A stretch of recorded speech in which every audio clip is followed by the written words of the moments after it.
Hello, my name is Orlando Cruz, and I'm here with, David Ramirez. and today we're going to be talking about school to prison pipeline. The first question is, how do you define the school to prison pipeline, and how is this school concerned with the topic? The school to prison pipeline is a system issue where certain school policies and practices push students, particularly those from inner city communities, out of the educational system and straight into prisons. This pipeline is often fueled by different policies from school districts, and it's usually of the overuse of suspensions, expulsions, and the presence of law enforcement in schools.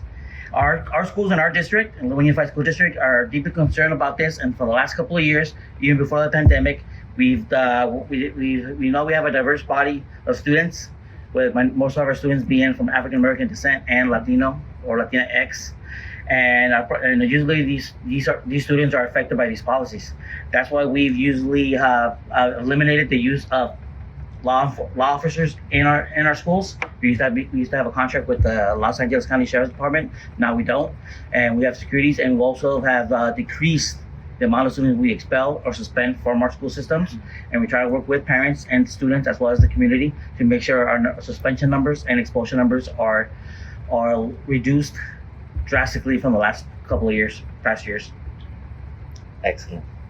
And the second question, who does the school to prison pipeline affect the most, and how does it affect them exactly? The school to prison pipeline primarily affects students of color, particularly Black and Latino, Hispanic, Chicano, Latinx students, as well as those with disabilities from low-income backgrounds. These students are more likely to face harsh disciplinary actions, but not just because of the school system, but also from the community, as well as what happens in their homes. Some of these students come from single families, or know both parents already in the prison system, and and usually they follow their parents, and there's no support at home.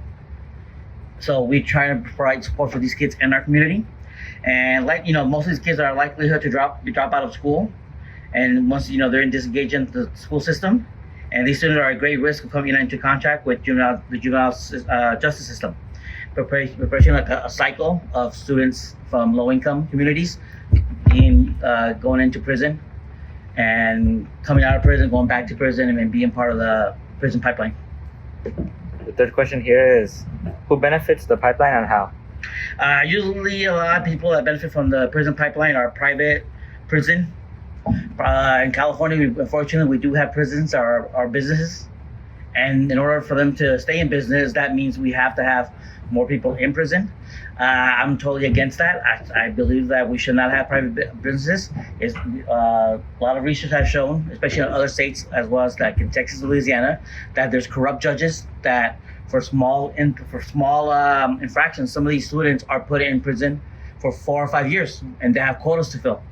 And I believe the prisons are private businesses, and prisons benefit from the straight to prison pipeline, as well as issues like with our homeless populations. That why isn't there a cure for there's programs to help the homeless? The homeless is a business, and people make business with having the homeless. So I believe the prison pipeline is a business, and unless you get rid of it being a business and more of a correctional system and more justifiable systems in there, we work on our schools and then push out the troublesome students, may see a short-term gains and in the prison pipeline.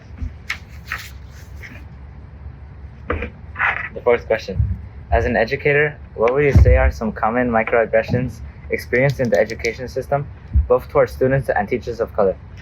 Students of color often face microaggressions as they have lower expectations. They have low expectations from themselves, as well as low expectations from their community and sometimes their homes. And sometimes, some of these students are disciplined more harshly, and you have teachers that don't understand where the students come from, what's going on in their homes, what's going on in their private lives, and it reflects on the history and contributions of some of our teachers in the past. Teachers of color mostly experience microaggressions, like questioning if they have the imposter syndrome, if they're qualified to be teachers, or they pigeonhole into specific roles. That some of these teachers of color are known as the disciplinary teachers. They're known as bad teachers, and you have other teachers, white or Asian, that aren't put in these roles. I think also these microaggressions undermine the confidence, create a hostile learning environment, and contribute to systemic inequities within education. And the last question is, what do you think is the best strategy for abolishing the school to prison pipeline? Okay, abolishing the school to prison pipeline requires a lot of different approaches. Some of the key strategies, I believe, is like implementing restorative practices. I mean, shifting from punitive discipline to restorative practices that focus on repairing harm and building the community, working a lot with the community, working with the parents, working with the nonprofits and organizations within the community. Also, I think incorporating curriculum that reflects diverse backgrounds and the diversity of our students, and showing that they are part of society and implementing these programs and the curriculums in the classrooms. I think we need training for our teachers, our educators, and our staff to recognize and mitigate the implicit biases and know more about the students and what these students come through, or where are these students coming from. I think also we got to increase supportive services. I mean, offering mental health resources, counseling, and mentorship programs to support students' emotional and academic needs. I think we also need to have policy reform, advocating for policy changes at the district, state, and federal levels to reduce the criminalization of school behavior and ensure equitable disciplinary practices.